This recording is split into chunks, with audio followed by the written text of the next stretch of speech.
नमो नमः। नमस्कारः। प्यारे छात्रों, मैं राजेश कुमार पनियाल आनंद मूर्त शाला से कक्षा 12 भास्वती द्वितीय भागा के द्वितीय पाठ मातृज्ञा गर्यसी पाठ पर आधारित प्रश्नोत्तरों को समझने का प्रयास करवा रहा है। आप इस वीडियो के माध्यम से समझ सकते हैं कि जितने भी इस पाठ पर आधारित जो भी प्रश्नोत्तर हैं उनको यहाँ पर मैंने समझाया है। आप इसे ध्यानपूर्वक देख सकते हैं, सुन सकते हैं और समझ सकते हैं ताकि यह आपके काम आ सके। तो प्यारे बच्चों, इसमें 8 प्रश्न पूछे गए हैं और इन प्रश्नों को मैंने इस वीडियो के माध्यम से, इस पीपीटी के माध्यम से आपको समझाने का प्रयास किया है। तो आप देखिएगा अभ्यास प्रश्नोत्तर। प्रश्न संख्या 1, एक पदेन उत्तरत, एक शरीरा संक्षिप्ता का रक्षितव्या, उत्तरम पृथ्वी। इसी क्रम को आगे बढ़ाते हुए दो ख है, शरीरे कह प्रहरति, उत्तरम अरि। स्वजना कुत्र प्रहरति, उत्तरम हृदये। क्योंकि अपना व्यक्ति हमेशा हृदय पर प्रहार करता है। केकय्या भरता केन समः आसीत, तो शक्रेण। का मातुः परिवादं श्रोतुं न इच्छति, उत्तरम रामः। इसी क्रम को आगे बढ़ाते हुए ग केन लोकम युवती रहितम कर्तुम निश्चया कृतः, किसके द्वारा किया गया है? लक्ष्मणेन। प्रतिमा नाटक से रचिता कहा? महाकवि भासः। ये थे एक पदेन उत्तरत। और इसी क्रम को आगे बढ़ाते हुए इसमें दूसरा प्रश्न पूछा जाता है अभ्यास प्रश्नों के अंतर्गत, पूर्ण वाक्येन उत्तरत। तो यहाँ पे आप देख लीजिएगा, रामस्य अभिषेका कथम निवृत्ता, रामस्य अभिषेका केकय्याः वचनात् निवृत्ता, किसके कारण रोका है? केकय के वचनों के कारण। दशरथस्य मोहम श्रुत्वा लक्ष्मणेन रोषेण किम उक्तम, लक्ष्मण ने क्या कहा है? उत्तरम दशरथस्य मोहम श्रुत्वा लक्ष्मणेन रोषेण उक्तम, क्या उक्तम? यदि न सहसे राज्ञो मोहम धनुर्स्पृशा मादयाम, स्व स्वजना विहितः स्वजनः विरता सर्वोऽप्येवं मृदुः परिभूयते, अथ न रुचितं मुञ्च त्वं माम् अहं निरपतिश्चयो युवतिरहितं लोकं कर्तुं यतश्चलति वयम्। अगला प्रश्न गा प्रश्न, लक्ष्मणेन किं कर्तुं निश्चया कृतः, लक्ष्मणे लोकं युवतिरहितं कर्तुं निश्चयः कृतः। प्रश्न संख्या पूर्ण वाक्येन उत्तरत, रामेण त्रीणि पताकानि कानि उक्तानि, उत्तरम ताते धनु ग्रह्यं मातरि सरम मुंचनम रोषेषु वह्यम अनुजम भरतम हननम इति रामेण त्रीणि पताकानि उक्तानि। रामः लक्ष्मणस्य रोषं कथं प्रतिपादिता? उत्तरम त्रिलोक्यं दग्धुकामेव ललाटपुट संस्थितः बिरकुटीरलक्ष्मणेशा नियतिव व्यवस्थितः इति शब्द रामः लक्ष्मणस्य रोषं प्रतिपादितः। प्रश्न संख्या 3, रेखांकितानि पदानि आधृत्य प्रश्न निर्माणं कुरुत। यहाँ पर दे रखा है प्रश्न, मया एकाकिना गंतव्यम, उत्तरम केन एकाकिना गंतव्यम। तो मया के स्थान पर क्या करना है? क्या बनाना है? केन। दोषेषु वह्यम अनुजम भरतम हन्नानि, तो यहाँ पे उत्तरम आएगा केसु वह्यम अनुजम भरतम हन्नानि। ग राज्ञा हस्तेन एव विसर्जितः, उत्तरम केन हस्तेन एव विसर्जितः, केन राज्ञा। इसी क्रम को आगे बढ़ाते हुए घ पार्थिवस्य वनगमन निवृत्ति भविष्यति, कस्य वनगमन निवृत्ति भविष्यति। प्रश्न क्या बनेगा? कस्य वनगमन निवृत्ति भविष्यति। शरीरे अरिप्रहरति, उत्तरम, तो शरीरे के स्थान पर क्या आएगा? कुत्र अर्हि प्रहरति। तो प्यारे बच्चों, इसी क्रम को आगे बढ़ाते हुए अब हम समझते हैं। चौथा प्रश्न हमारे पास पूछा जाता है, अधोलिखितेषु संवादेषु कः कम प्रति कथिति इति लिखत। कौन सा पद किसके द्वारा कहा गया है और किसके लिए कहा गया है, इसको समझाने का प्रयास किया गया है।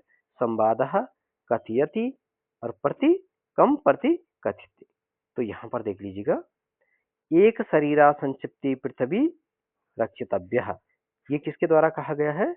कः कथिता, रामः कथिता। कम प्रति कथिता, कंचुकीयम। अलम उपहतासु स्त्रीबुद्धिषु स्वमार्जवम उपानिक्षेप्तुम। तो किसके द्वारा कहा गया है, कंचुकीय के द्वारा कहा गया है। और कम प्रति किसके लिए कहा गया है, राम के लिए। रामम नव निरपतिर्विमर्शी नास्ति शंका प्रजानाम।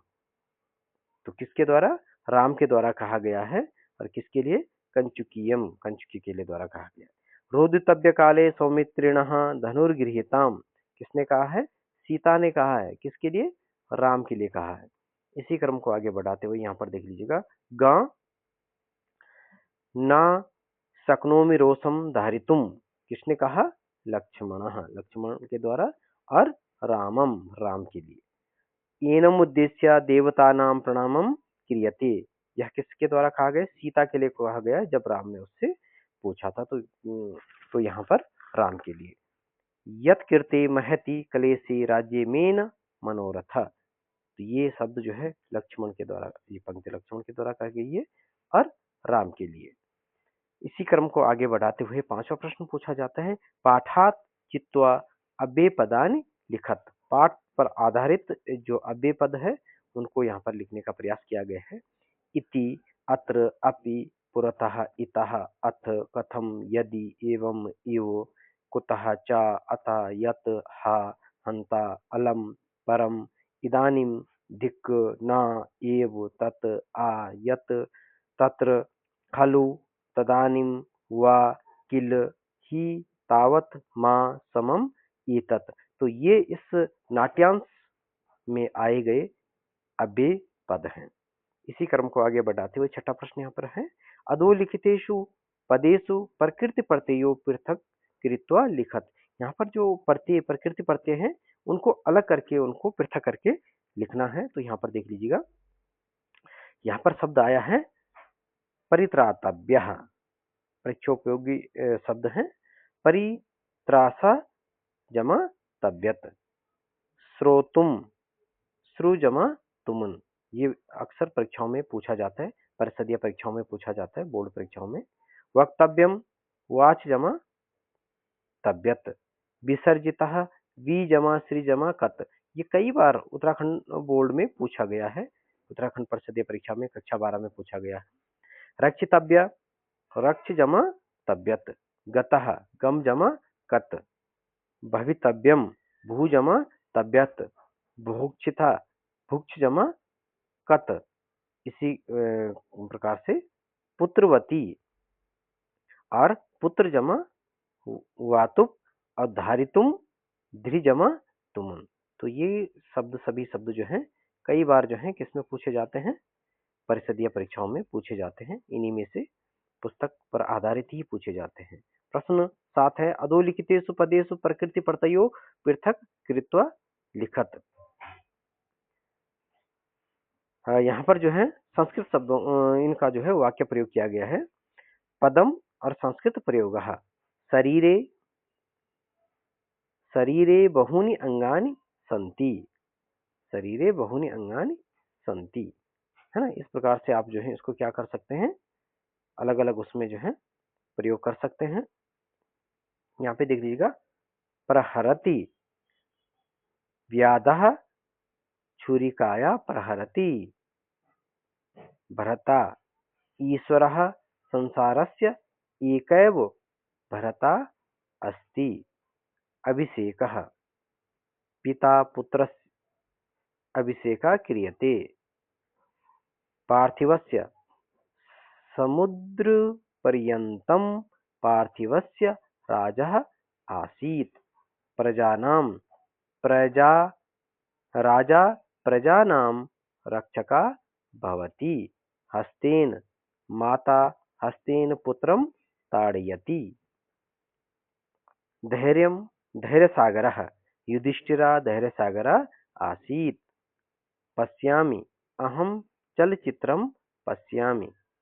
करेणु करेणु सरोवरे निमज्जति। और इसी क्रम को आगे बढ़ाते हुए 8वां प्रश्न पूछा गया है, अधोलिखितेषु संधिच्छेदम कार्यः। इसमें संधि विच्छेद करने हैं इन पदों में, तो आप देख लीजिएगा। यहाँ पर पूछक है रक्षितव्ये, और इसमें संधि विच्छेद क्या होगा? रक्षितव्या जमा इति। गुणेनात्र गुणेन जमा अत्र। शरीरे अरि शरीरे जमा अरि। पूर्व रूप संधि का उदाहरण है। स्वजनस्तथा स्वजनः तथा विसर्ग संधि का उदाहरण है। येन कार्यम येन जमा अकार्यम दीर्घ संधि का उदाहरण है। खलवस्तः खलु जमा अस्तम यण संधि का उदाहरण है। किमप्यभिमतम किम जमा अपि जमा अभिमतम। इसी प्रकार से जो है हस्तेनैव हस्तेन जमा एव प्रीति संधि का उदाहरण है। दुग्धकामेव दुग्धम जमा एव। तो इस प्रकार से जो है इस पाठ मातृज्ञा गर्यसी पाठ के पाठ पर आधारित सभी प्रश्नोत्तरों को यहाँ पर हल करके समझाने का प्रयास किया गया है। तो आप सभी के समझ में आया होगा ऐसा मेरा विश्वास है, और आप सभी इस पाठ को समझकर अपने साथियों को भी, जितने भी आपके संस्कृत साथी हैं, उनको भी यह वीडियो शेयर करें, लाइक करें, कमेंट्स करें, और जो इसमें कमियां हैं उसको अवश्य लिखें। नमो नमः। धन्यवाद।